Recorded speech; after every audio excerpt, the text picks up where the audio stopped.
The gunshot echoed across the dusty plains of Bitterroot Valley, Montana, as Quinn Young steadied his revolver, the barrel still smoking from the discharge. The year was 1876, and the dying light of day cast long shadows across the rugged landscape. Quinn holstered his weapon with practiced precision, his face impassive as he surveyed the 3 dead outlaws sprawled before him. He'd been tracking the Blackwater gang for 2 weeks, and now their reckoning had come, delivered by his hand with cold efficiency. "That's the end of that," he muttered to himself, his voice rough from disuse. At 32, Quinn had spent the better part of a decade as a bounty hunter, each year carving deeper lines into his weathered face and hardening the wall around his heart. The dying man at his feet sputtered blood. "You're dead, Young. The boss, he'll hunt you down." Quinn knelt beside the outlaw, not a flicker of emotion crossing his face. "Your boss can try. Better men have failed." The outlaw's eyes glazed over, his final breath escaping in a raspy wheeze. Standing, Quinn gathered the bodies, securing them over their horses. $300 in bounty would keep him in whiskey and ammunition for months. He'd ride into town at first light, claim his reward, and be on his way. No lingering, no connections, no complications. Just as he preferred. The wind picked up, carrying with it the promise of a storm. Quinn glanced at the darkening sky, knowing he needed shelter. 5 miles east lay the small town of Willow Creek. He'd avoid the saloon, avoid the curious stares, avoid the questions. Quinn Young had perfected the art of passing through life without leaving a trace. The rain began to fall as Willow Creek came into view, a small collection of wooden buildings huddled against the vast Montana wilderness. Quinn led his horse and the 3 trailing mounts down the muddy main street, his hat pulled low over his eyes. Few people braved the downpour, which suited him fine. The sheriff's office stood at the far end of town, lantern light spilling from its windows. Quinn dismounted, tethering the horses to the hitching post. The door creaked as he pushed it open, bringing with him the smell of rain and blood. Sheriff Dawson looked up from his desk, surprise registering on his face at the sight of Quinn's imposing figure. "Quinn Young," Dawson said, setting down his pen. "Didn't expect to see you again." "Got something for you," Quinn replied, tossing 3 wanted posters onto the desk. "The Blackwater boys, they're outside." Dawson whistled low. "All 3? Damn, Young, you're a cold son of a gun." Quinn didn't respond to that. "I'll take my payment in cash." "You planning to stay in town?" Dawson asked, unlocking a drawer to count out the reward money. "Just until the storm passes." The sheriff nodded, unsurprised. "Hotel's got rooms. Though you might want to know Doc Miller passed last winter. His daughter's running the practice now." Quinn tensed almost imperceptibly. People in his profession needed a doctor from time to time, and Miller had been discreet. "His daughter?" "Madeline Gilbert. Trained back east. Married some fellow, but he died of fever before they even made it out here. She's a good doctor, though some folks are wary of a woman physician." Quinn grunted in acknowledgement. Pocketing the money Dawson handed him. He'd avoid injury while in Willow Creek. The last thing he needed was the complication of a female doctor asking questions. "One more thing," Dawson said as Quinn turned to leave. "Heard rumors that Frank Lawson's looking for you." Quinn paused, hand on the doorknob. Frank Lawson was the leader of the Blackwater gang. "Let him look." The rain had intensified, thunder rolling across the valley. Quinn led the horses to the undertaker's establishment, collected additional payment for the bodies, then stabled his own horse at the livery. By the time he reached the hotel, he was soaked through, his mood as dark as the storm clouds overhead. The hotel clerk eyed him nervously as he requested a room. Quinn was used to that look, fear mixed with morbid curiosity. His reputation preceded him. Tales of his ruthless efficiency whispered in saloons across 3 territories. "Second floor, end of the hall," the clerk said, sliding a key across the counter. "Bathhouse is out back if you need it." Quinn nodded, taking the key and his saddlebags. He needed a hot bath, a meal, and sleep in that order. Tomorrow he'd be gone, leaving Willow Creek behind like so many towns before it. The bathhouse was empty when he entered, steam rising from the large copper tubs. Quinn stripped off his mud-caked clothes and lowered himself into the hot water, a rare luxury in his nomadic existence. He closed his eyes, allowing himself this brief moment of relief. The door opened with a gust of wind, and Quinn's eyes snapped open, hand instinctively moving toward the gun he'd placed within reach. A woman stood in the doorway, medical bag in hand. She was tall and slender, with auburn hair pulled back in a practical knot. Her green eyes widened at the sight of him. "My apologies," she said, her voice clear and confident. "I didn't realize anyone was in here." "Mrs. Peterson sent for me. Her husband took a fall from the roof. I'm using the back entrance to avoid the rain." Quinn reached for a towel to preserve his modesty. "You're the doctor," he said. It wasn't a question. "I am. Madeline Gilbert." Her eyes narrowed slightly, assessing him professionally. "You're injured." Quinn glanced down at the gash on his arm, a parting gift from one of the Blackwater boys. "It's nothing." That nothing could turn septic if not properly cleaned and stitched. She stepped closer, setting her bag on a nearby bench. "I can tend to it when you're finished. I've had worse. I'm sure you have, Mr. Young." Recognition flashed in her eyes. "The bounty hunter. I've heard of you." "Most have," Quinn replied, discomfort growing. He wasn't used to conversation, especially not with a woman who looked at him with clinical detachment rather than fear. "I'll be next door with the Petersons. Come see me when you're dressed." Her tone made it clear she expected to be obeyed. Before Quinn could refuse, she was gone, the door closing firmly behind her. Quinn finished his bath, irritated by the encounter. He had no intention of seeking her out. He'd cleaned the wound himself, as he always did. He dressed in clean clothes, gathered his things, and headed for the hotel, ignoring the path that would take him to the Petersons' home. The hotel dining room was nearly empty when Quinn entered. He took a table in the corner, back to the wall, and ordered steak and potatoes. The whiskey arrived first, burning a welcome path down his throat. Outside, the storm showed no signs of abating. He was halfway through his meal when the door opened again, bringing with it a gust of rain and Madeline Gilbert. Her clothing was damp, her medical bag clutched in one hand. She spotted him immediately and approached his table with purposeful strides. "Mr. Young," she said, pulling out the chair across from him without waiting for an invitation. "Your arm." Quinn continued eating. "It's fine, doctor." "I doubt that." She settled into the chair, setting her bag on the table. "I've treated enough wounds to know that knife cuts like yours need proper attention.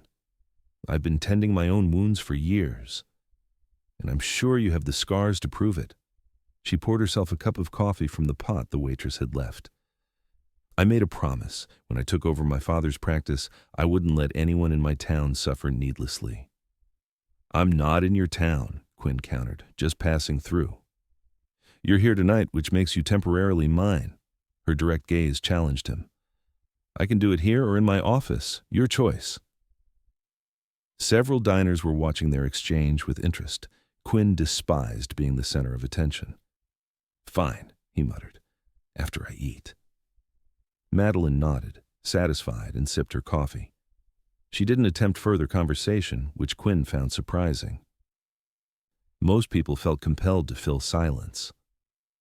When he'd finished his meal, Madeline led him through the rain to a small building adjacent to what had been Doc Miller's house. The office was warm and clean, smelling of carbolic acid and herbs.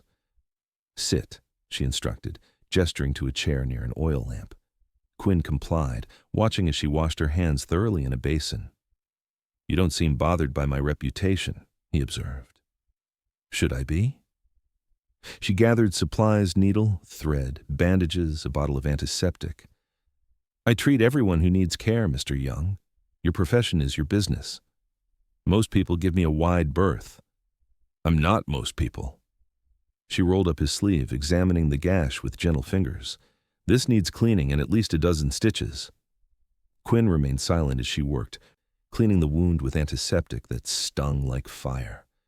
Her touch was clinical, yet somehow gentle. He studied her as she prepared the needle, noting the concentration in her eyes, the steady hands, the slight furrow between her brows. "How long have you been a doctor?" he asked, surprising himself. "I completed my training 3 years ago at the Women's Medical College of Pennsylvania. I worked at a hospital in Boston before coming west to join my father." She began stitching, her movements precise. "He taught me everything he knew in the months before he passed." "And your husband?" Her hands paused momentarily before continuing. "Thomas was a lawyer. We met in Boston. He wanted adventure to establish a practice in a growing western town." A sad smile touched her lips. The fever took him just outside Cheyenne. "I continued on alone." "I'm sorry," Quinn said, the words feeling foreign on his tongue. "Thank you." She tied off a stitch. "What about you, Mr. Young? What drove you to bounty hunting?" Quinn tensed. "That's not a story worth telling." "Everyone's story is worth telling. Not mine." His tone made it clear the subject was closed. Madeline respected his silence, focusing on her work. When she finished, she wrapped the wound in clean bandages. "Keep it dry for 2 days. Come back before you leave town and I'll check it." Quinn stood, reaching for his money pouch. "What do I owe you?" She waved away his offer. "Consider it professional courtesy. I'd expect the same if I were injured in a strange town." Quinn frowned. "I don't take charity, Doctor." "It's not charity, it's civilization." She began cleaning her instruments. "We help each other. That's how we survive out here." The concept was foreign to Quinn, who had survived for years by relying solely on himself. "I'll be gone tomorrow." "The storm won't let up until at least midday," she replied, glancing at the window where rain lashed against the glass. "The creek floods the eastern road after heavy rain. You might be here longer than you planned." Quinn didn't like the sound of that. The longer he stayed in one place, the greater the risk, especially with Frank Lawson potentially looking for him. "Come back tomorrow," Madeline said, walking him to the door. "Let me check your arm before you ride out." Quinn nodded curtly, stepping out into the rain. He pulled his hat low and made his way back to the hotel, troubled by the encounter. Dr. Gilbert was unlike anyone he'd met in his travels, direct, unafraid, and seemingly unconcerned with his lethal reputation. It was unsettling. Sleep came fitfully that night, punctuated by dreams of past hunts in the faces of men he'd killed. Dawn brought no respite from the storm. If anything, the rain had intensified. Quinn stood at his window, watching water rush down the town's main street, already turned to a river of mud. The doctor had been right, he wouldn't be leaving today. By mid-morning, cabin fever drove him downstairs. The hotel dining room was crowded with travelers similarly stranded, all talking about the rising creek and impassable roads. Quinn took a seat at the bar instead, ordering coffee laced with whiskey. "Quite a storm," the bartender commented, sliding the mug across to him. Quinn grunted in acknowledgement, not encouraging conversation. "Dr. Gilbert's got her hands full," the man continued, undeterred. "The Peterson boy broke his arm trying to secure their chicken coop. Old man Wilson's rheumatism is acting up something fierce, and I hear the Miller's baby is coming early." Quinn hadn't asked for this information, but found himself listening anyway. The thought of Madeline working through the night, moving from patient to patient in the driving rain, created an unexpected twinge of concern. "She's been up all night from what I hear," the bartender added. "Don't know how she does it alone." The door burst open, and a young boy stumbled in, dripping wet and panting. "Is the bounty hunter here?" he called out, eyes scanning the room. All conversation stopped. Quinn set down his mug slowly, hand drifting toward his gun. The boy spotted him and rushed over. "Dr. Gilbert sent me. She needs help right away." "What kind of help?" Quinn asked, suspicious. "The creek's rising fast. The Miller farm's going to flood, but Mrs. Miller's having her baby and can't be moved. The doctor needs someone strong to help her get across before the bridge washes out." Quinn hesitated. This wasn't his problem. He didn't get involved in other people's troubles. That was his first rule. "Please, mister," the boy pleaded. "Doc says there's no one else who can help." Several faces turned toward Quinn, watching, judging. He wanted to refuse, to say it wasn't his concern, but the image of Madeline Gilbert facing the flood alone nagged at him. "Where is she?" he asked finally. "Waiting at the livery. She says to hurry."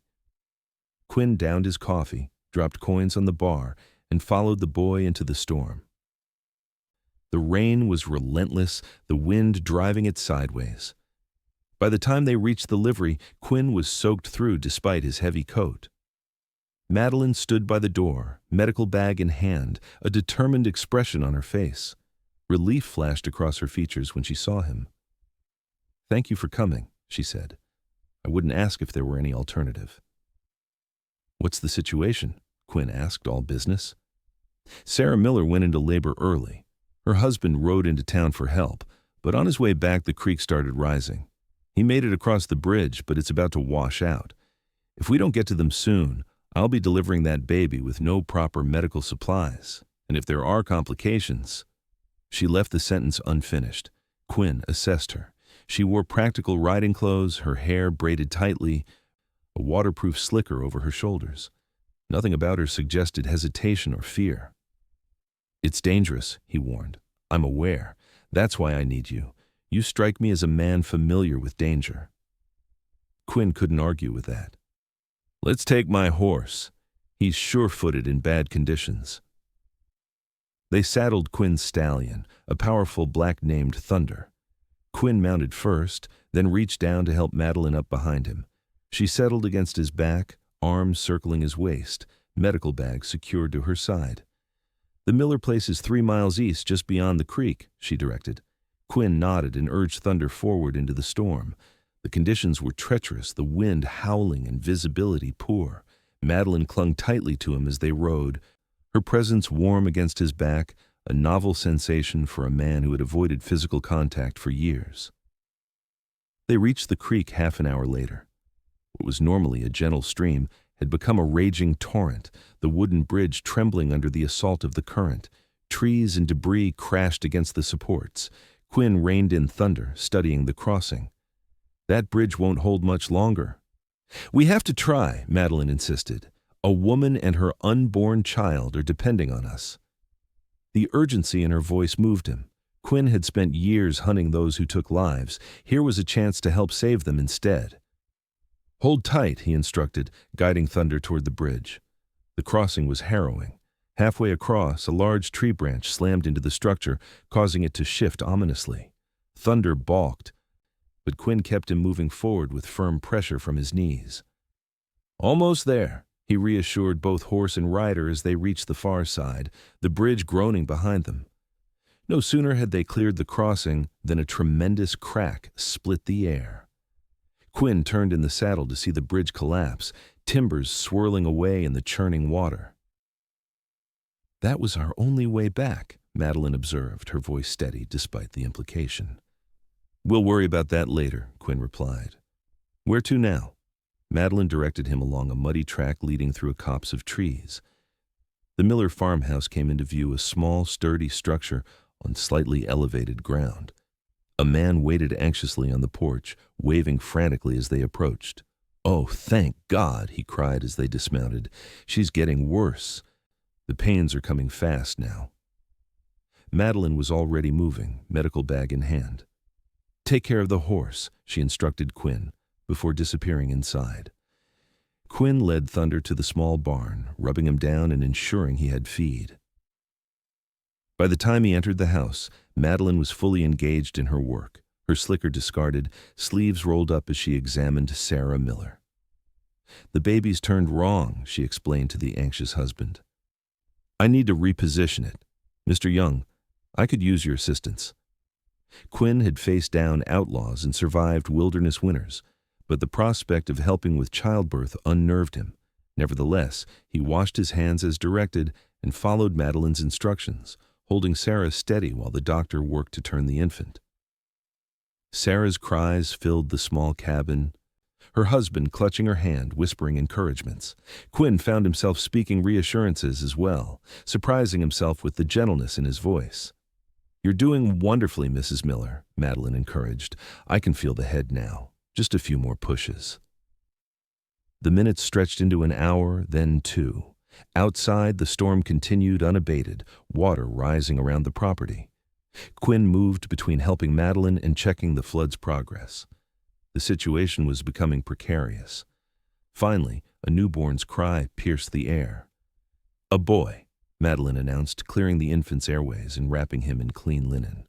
"A strong, healthy boy." The joy on the new parents' faces struck something long dormant in Quinn's chest. He stepped back, uncomfortable with the emotion washing through him. Watching as Madeline efficiently delivered the afterbirth and tended to mother and child. "We have another problem," he said when she finally stepped away to wash her hands. "The water's still rising. We need to move everyone to higher ground." Madeline followed him to the window. The farmyard was now underwater, the rain showing no sign of stopping. "The barn loft," Miller suggested. "It's built solid, and it's the highest point on the property." They quickly gathered essential supplies, blankets, water, food. Quinn carried Sarah, still weak from childbirth, but clutching her newborn tightly. Madeline brought her medical supplies, while Miller salvaged what valuables he could. The water was knee-deep by the time they reached the barn. Quinn helped them up the ladder to the loft, then secured Thunder on the highest ground inside the structure. By nightfall, the lower level of the barn was flooded, but the loft remained dry, a small haven amidst the deluge. Madeline set about making Sarah and the baby comfortable, then joined Quinn by the loft door. They watched the water's slow but steady rise in silence. "Thank you," she said finally. "You didn't have to come." Quinn shrugged. "You needed help." "Most men would have refused. Your reputation suggests you would have refused." "Maybe my reputation isn't entirely accurate," she studied his profile in the dim light. "Or maybe there's more to you than the reputation suggests." Quinn shifted uncomfortably. "Don't read too much into it, Doctor. I did what anyone would do." "But that's just it. Not anyone would have done it." "You risked your life today for strangers." "So did you," he pointed out. "It's my calling. What's yours, Mr. Young?" The question hung between them, oddly intimate in the close confines of the loft. Quinn had never examined his motivations closely. Bounty hunting had begun as a means of survival and evolved into a solitary existence that suited his preference for isolation. "I'm good at finding people who don't want to be found," he said finally. "Beyond that, I don't much dwell on it." Madeline accepted this with a nod. "We should try to rest. Tomorrow will bring its own challenges." They settled on opposite sides of the loft, the Miller family between them. Quinn leaned against the wall, hat pulled low, but sleep eluded him. He found his gaze drifting to Madeline's slumbering form, wondering at the courage that drove this woman to brave a storm for the sake of her patients. Dawn brought a break in the rain and revealed the extent of the flooding. The farmhouse still stood, but water surrounded it. The bridge remained destroyed, and the creek continued to run high and fast. "We're stranded for now," Quinn announced after surveying the situation. "The water's receding, but slowly. It'll be days before we can cross safely." Miller nodded grimly. "At least we're alive, and my son is healthy. We can rebuild what's lost." Madeline checked on Sarah and the baby, pronouncing them both well despite the circumstances. "We need to conserve supplies," she advised. "The water should be safe to drink after boiling, and there's enough food for a few days if we're careful." The day passed slowly. Quinn found himself helping Miller reinforce the barn roof where the storm had damaged it, while Madeline tended to Sarah. By evening, the water had dropped several inches, a promising sign. They gathered for a simple meal of bread and jerky, the mood surprisingly light given their predicament. Miller told stories of his courtship with Sarah, making her blush and laugh. Madeline shared tales of her medical training, the challenges she'd faced as a female physician. "What about you, Mr. Young?" Miller asked. "Any family waiting somewhere?" Quinn stiffened. "No." "Oh, come now," Miller pressed. "Handsome fellow like you must have someone." "I don't," Quinn replied flatly. An awkward silence fell. Madeline intervened smoothly, changing the subject to her father's practice in Willow Creek. Quinn excused himself, climbing down to check on Thunder as the twilight deepened. He was brushing the stallion when he heard the ladder creak. Madeline joined him, holding a lantern. "Miller meant no harm," she said. "He's just grateful you helped save his wife and child." "I know." Quinn continued brushing, his movements methodical. Madeline set the lantern on a hook and approached slowly. "Your arm needs checking." Quinn stopped, allowing her to examine the bandaged wound. Her touch was gentle as she unwrapped the dressing. "It's healing well," she observed. "No signs of infection." "You do good work, doctor." "So I've been told." She rewrapped the wound with fresh bandages from her seemingly inexhaustible medical bag. "You've never answered my question about what drove you to bounty hunting." Quinn resumed brushing Thunder, his back to her. "Some questions are better left unasked, and some answers are better given than kept bottled inside." He turned to face her, struck by the genuine concern in her expression. No one had looked at him that way in years, as if his feelings mattered, as if he were more than just a hired gun. "My family was killed by raiders when I was 20, he said, the words emerging unbidden. "Our homestead in Wyoming. I was in town when it happened, buying supplies. Came back to find them all dead parents, younger sister, brother. The local law didn't do much. Said it was probably Cheyenne, but I knew better." Madeline remained silent, giving him space to continue. "It was the Carson brothers, outlaws who'd been terrorizing the territory. I tracked them for months, learned everything I could about hunting men. When I found them, I killed them all." He spoke without emotion, as if recounting someone else's story. "After that, I discovered I had a talent for it. Bounty hunting paid well, and I didn't have to answer to anyone. And it kept you moving, never staying in one place long enough to form attachments," Madeline observed softly. Quinn looked at her sharply. "Attachments are liabilities in my line of work. They're also what make life worth living. That's a luxury I can't afford." Madeline stepped closer, fearless in the face of his coldness. "Everyone can afford human connection, Mr. Young, even you." "You'll regret getting close," he warned, his voice low. "People near me tend to get hurt." "Not today," she replied simply. "Today people near you survived because of your help." Before he could respond, she returned to the ladder, pausing with one foot on the bottom rung. "Good night, Quinn." It was the first time she'd used his given name, and the sound of it in her voice followed him into uneasy dreams. The next day brought clear skies and rapidly receding floodwaters. By mid-afternoon, Quinn determined they could attempt crossing the creek downstream where it widened and grew shallow. "It's still risky," he cautioned the others, "but waiting longer might mean running out of supplies." They fashioned a travois to transport Sarah and the baby, securing it to Thunder. Quinn would lead the horse while Madeline and Miller walked alongside. They set out just before sunset, hoping to reach Willow Creek by nightfall. The crossing point Quinn had selected was navigable but treacherous. He went first, testing the depth and current. "Follow exactly where I step," he instructed the others. "The bottom's uneven." Halfway across, disaster struck. Miller stumbled on a hidden rock, losing his footing. The current immediately swept him downstream. "James!" Sarah screamed from the travois. Without hesitation, Quinn plunged after the flailing man, fighting the current. He caught Miller by the collar, dragging him toward a fallen tree that spanned part of the creek.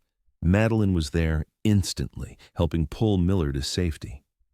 "Thank you," Miller gasped, coughing up water. "I thought I was done for." Quinn simply nodded, catching his breath. He looked up to find Madeline watching him with an expression he couldn't decipher. They completed the crossing without further incident and reached Willow Creek just as darkness fell. News of the birth and their ordeal spread quickly through town. Neighbors appeared with dry clothes, hot food, and offers of shelter for the Miller family. Sheriff Dawson approached Quinn as they stood outside the doctor's office. "Heard what you did," he said. "That doesn't square with the Quinn Young I know." Quinn shrugged, uncomfortable with the implied praise. "Just happened to be there." Dawson glanced toward Madeline, who was directing the care of Sarah and her baby. "Interesting company you're keeping these days." "She needed help, that's all." "If you say so." Dawson didn't look convinced. "By the way, word is Frank Lawson's been spotted near Bozeman, asking questions about you. Might want to watch your back." Quinn nodded his thanks for the warning. Frank Lawson was a complication he didn't need, especially now, when his usual instinct to move on was strangely muted. As the townspeople dispersed, Madeline approached him. "The Millers are settled at the Wilsons' home for now. Sarah and the baby are doing well." "Good. I have taken the liberty of having your things moved from the hotel to my father's house. The spare room is yours for as long as you need it." Quinn stared at her, caught off guard by the offer. "That's not necessary. The hotel is full of travelers stranded by the storm," she interrupted. "Besides, that wound needs regular checking, and I have a feeling you won't come to my office voluntarily." Her logic was sound, but Quinn sensed another motivation behind the offer. "People will talk. People always talk. I stopped caring years ago." She held his gaze steadily. "Unless you're concerned for your fearsome reputation?" There was a challenge in her voice, a hint of teasing that Quinn found himself responding to despite his better judgment. "My reputation will survive." "Good. Then it's settled." She started walking toward her home, clearly expecting him to follow. After a moment's hesitation, he did. The house was modest but comfortable, filled with books and medical journals. A fire burned in the hearth, warming the main room. Madeline showed him to a small bedroom that had clearly been her father's, judging by the masculine furnishings. "Make yourself at home," she said. "I need to check on the Millers once more, but I'll be back shortly. There's stew on the stove if you're hungry." After she left, Quinn stood awkwardly in the center of the room, feeling like an intruder in this domestic space. He'd spent years in saloons, jails, and wilderness camps, places that demanded nothing of him beyond money or skills. This home, with its comfortable chairs and family photographs, felt foreign. Eventually, hunger drove him to the kitchen. He found bowls and served himself stew, surprised by the simple pleasure of a home-cooked meal eaten at an actual table. He was washing the dishes when Madeline returned. "You didn't have to do that," she said, observing his cleaning efforts. "Seems fair. You're providing shelter." "Oh, such formality." She smiled, hanging her coat by the door. "One might think we hadn't just survived a flood together." Quinn found himself returning her smile, the expression feeling rusty on his face. "How are the Millers?" "Doing well. Sarah's named the baby James Quinn Miller." Quinn blinked in surprise. "Quinn? You helped bring him into the world and saved his father's life. They wanted to honor that." She studied his reaction. "Does that make you uncomfortable?" "I've never had anyone named after me before," he admitted. "Not sure I deserve it." "Why wouldn't you?" "You know what I do, Doctor. I take lives. I don't save them." Madeline poured herself a cup of tea before responding. "I think you're more than your profession, Quinn. I think you've convinced yourself that coldness is necessary, but these past days have shown otherwise."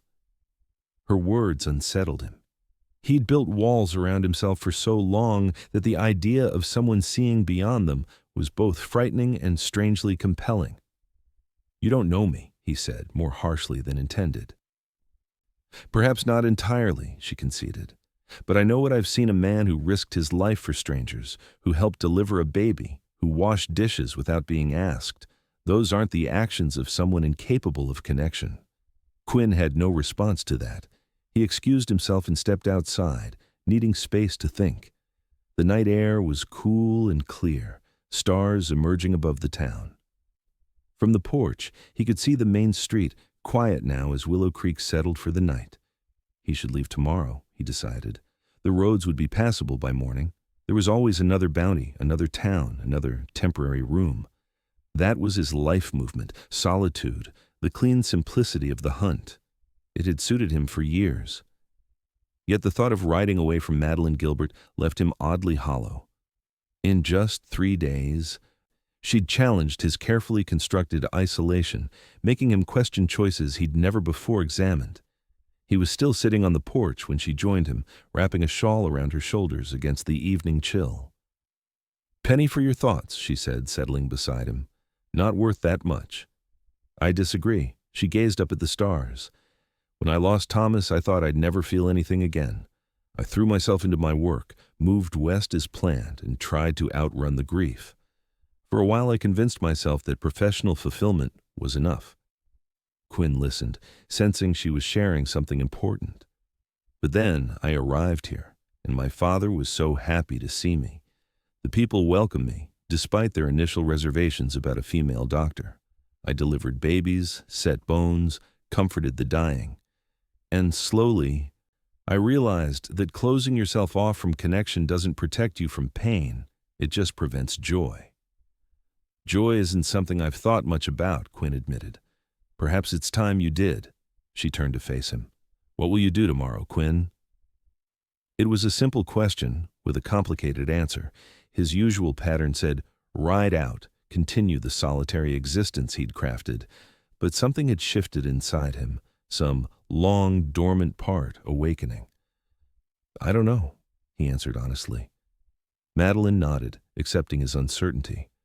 Whatever you decide, know that you have a place here. Not just a room, but a place in this community. You've earned that. She rose, touching his shoulder lightly before going inside. The gentle pressure of her fingers lingered long after she'd gone. Quinn remained on the porch until the moon was high, wrestling with unfamiliar emotions. For years he'd defined himself by what he'd lost and the vengeance that followed. The possibility of something different, something more, seemed both tantalizing and terrifying. Morning found him still undecided. He saddled Thunder, packed his belongings, and prepared for departure, his standard routine. Madeline watched from the doorway, her expression carefully neutral. The Millers are asking for you, she said as he secured the last of his saddlebags. They'd like to say goodbye. Quinn hesitated, then nodded. One last obligation before he rode out. The Wilsons' home was bustling with activity when they arrived. Sarah sat in a rocking chair by the window, her newborn cradled in her arms. Her face lit up at the sight of Quinn. There he is, she exclaimed, the man who saved us all. Quinn shifted uncomfortably under the praise. Dr. Gilbert did the real work. Nonsense, we both know I couldn't have reached them without you, Madeline countered, and James certainly wouldn't be here without both of us. Miller approached, hand extended. We wanted to thank you properly, and to let you meet your namesake. Before Quinn could protest, Sarah was placing the tiny infant in his arms. He froze, terrified of dropping the small bundle. The baby blinked up at him with unfocused eyes, tiny fingers curling around one of Quinn's calloused digits. Something profound and unexpected washed through Quinn, a protective instinct so powerful it nearly took his breath away. This child, this new life, represented everything he'd spent years avoiding: vulnerability, connection, hope.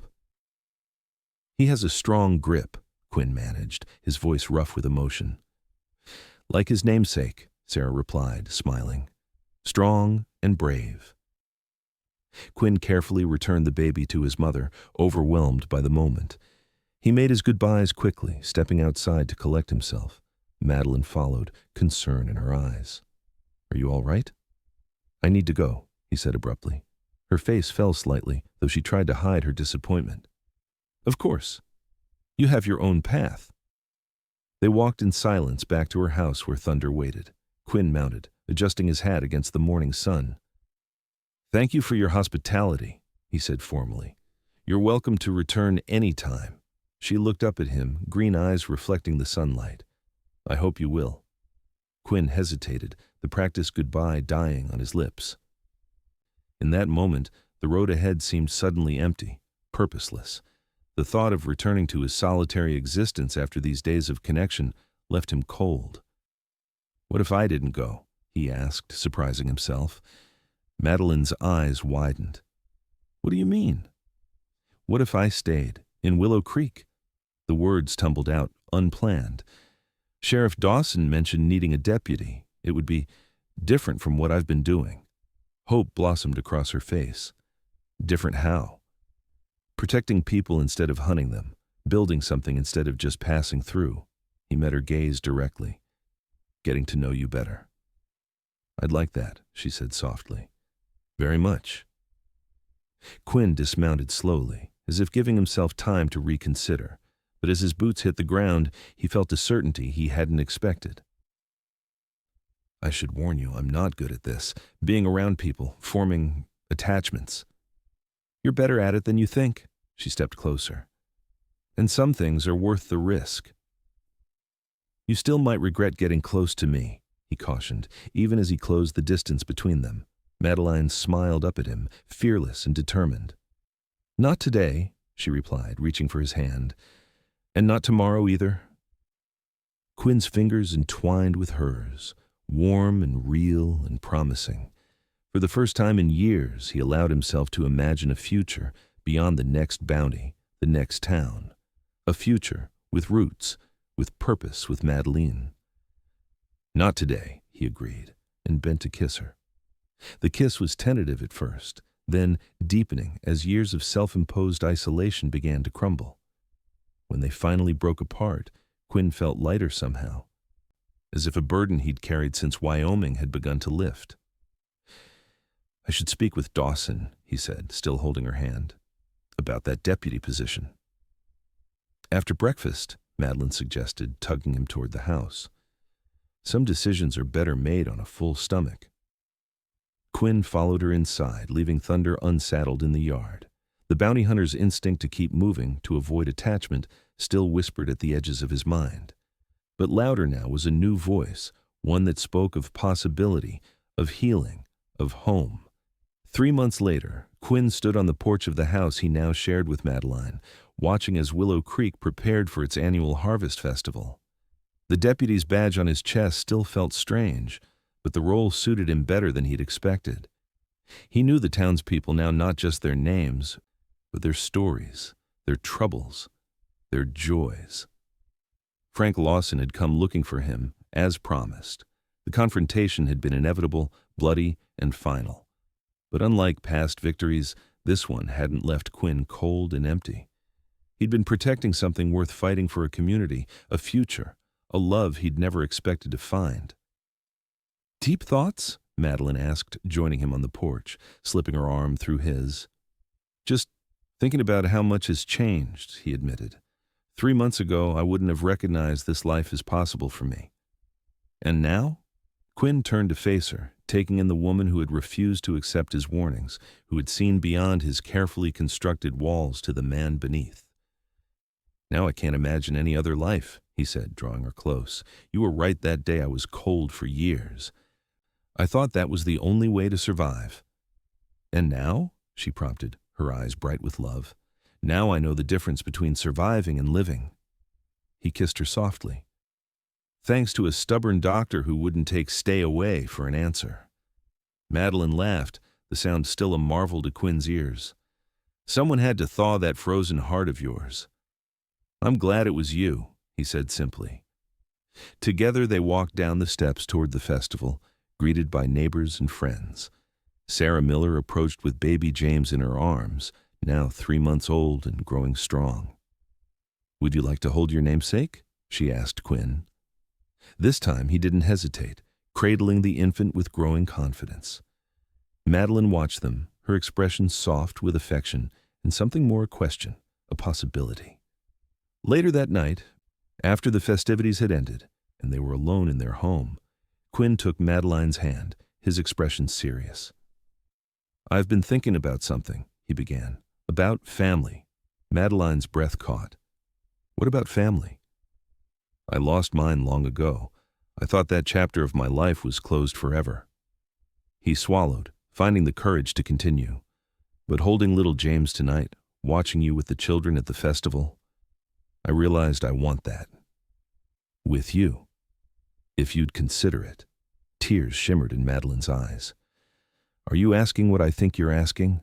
Quinn dropped to one knee, producing a simple gold ring he'd purchased in secret. Madeline Gilbert, would you do me the honor of becoming my wife, of building a family with me? Yes, she whispered, tears spilling over. Yes, Quinn. 1,000 times yes. As he slipped the ring onto her finger, Quinn marveled at the journey that had brought him here. From vengeance to bounty hunting to this moment of pure joy, a path he never could have predicted. I love you, he said, the words no longer frightening but liberating. "I think I started falling for you the moment you ordered me to let you stitch my arm." Madeline laughed through her tears. "And I fell for you when you carried Sarah Miller through a flood without a second thought for your own safety." They sealed their engagement with a kiss, the future stretching before them bright, uncertain, but faced together. The man who had been cold for years had finally found his warmth, his home, his heart, and he never regretted it, not for a single day.